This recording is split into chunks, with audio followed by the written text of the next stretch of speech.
السلام علیکم ورحمۃ اللہ وبرکاتہ۔ آج ہم بات کریں گے کہ عورتیں کس طرح نماز تراویح پڑھیں، ان کے اندر کون سی صورتیں پڑھیں، اور بوڑھی مائی جو ہوتی ہیں انہیں ایک صورت آتی ہوتی ہے تو وہ نماز تراویح کس طرح پڑھیں گی، کیا ایک ہی صورت پڑھ سکتی ہیں، اور اگر کوئی زیادہ پڑھنا چاہے تو وہ کس طرح، یعنی نماز تراویح کے اندر وہ کس طرح صورتیں پڑھیں گی۔ ایک عورت کو 10 صورتیں یاد ہیں تو وہ کس طرح پڑھیں گی، ایک کو ایک صورت یاد ہے تو وہ کس طرح پڑھے گی، اور کیا آدمی یا مرد ہو یا عورت تو بیٹھ کر نماز تراویح پڑھ سکتا ہے یا نہیں۔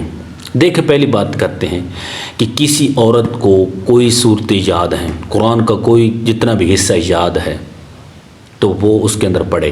مثال کے طور پر اگر کسی کو آخری 10 صورتیں یاد ہیں، الم تر کیف فعل ربک باصحاب الفیل سے لے کر قل اعوذ برب الناس تک، یہ 10 صورتیں بنتی ہیں، ٹھیک ہے۔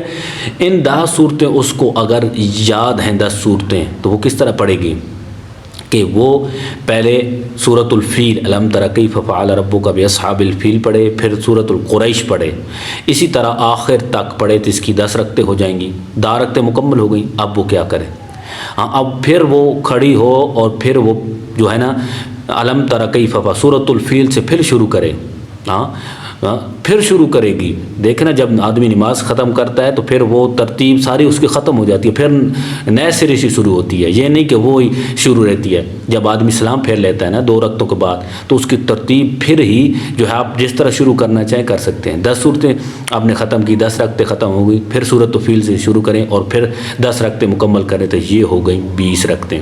اس طرح بھی پڑھ سکتی ہیں۔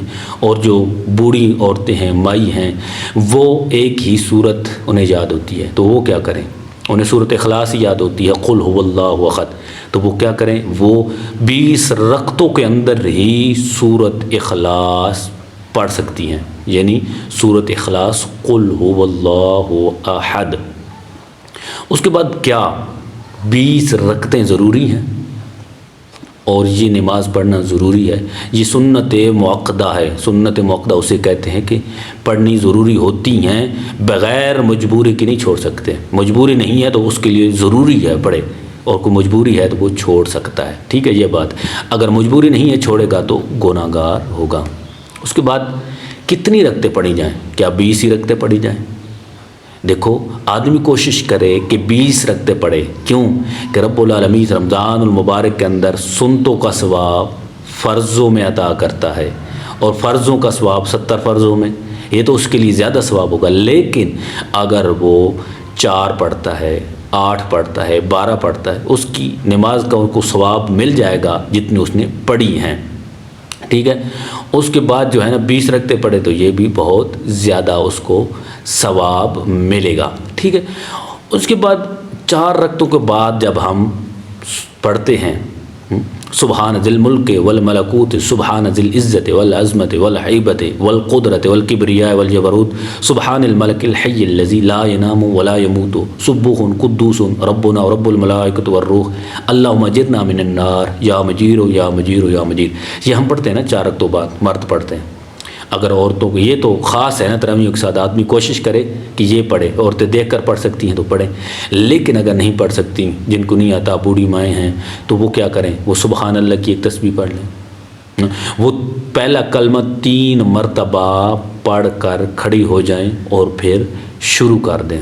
یعنی اگر یہ نہیں آتی، دعا کوشش کرے آدمی کہ یہ آدمی پڑھے، یہ بہت ہی خوبصورت اس کا معنی ہے، اللہم اجرنی من النار من النار، دیکھو نا اللہ پاک مجھے جہنم کی آگ سے بچا۔ اس کے اندر بہت خوبصورت ترجمہ ہے، آدمی کوشش کرے کہ یہ پڑھے۔ اگر نہیں پڑھ سکتا بالفرض تو پھر وہ آدمی کوئی بھی پڑھ سکتا ہے، پہلا کلمہ 3 بار پڑھ کر وہ کھڑے ہو جائے۔ اس کے بعد نیت بھی اسی طرح کرے کہ خاص نیت کی میں نماز پڑھتی ہوں یا پڑھتا ہوں، ٹھیک ہے نا۔ 2 رکعت نماز سنت، 2 رکعت نماز سنت تراویح، منہ خانہ کعبہ شریف کی طرف، اگر مرد ہے تو پیچھے امام کے کہے گا اللہ اکبر، اگر عورت ہے کہے گی خانہ کعبہ شریف کی طرف منہ کرتی ہوں اللہ اکبر۔ تو آئیے رمضان مبارک کی رحمتوں کو ہم اپنے جو ہے نا نیکیوں کا ذخیرہ کریں، ہم اپنی نیکیوں کو لوٹیں اس رمضان کے اندر، اتنی حاصل کریں کہ یہ رب کا مہمان راضی ہو جائے۔ دعائے کہ اللہ کریم عمل کی توفیق عطا فرمائے۔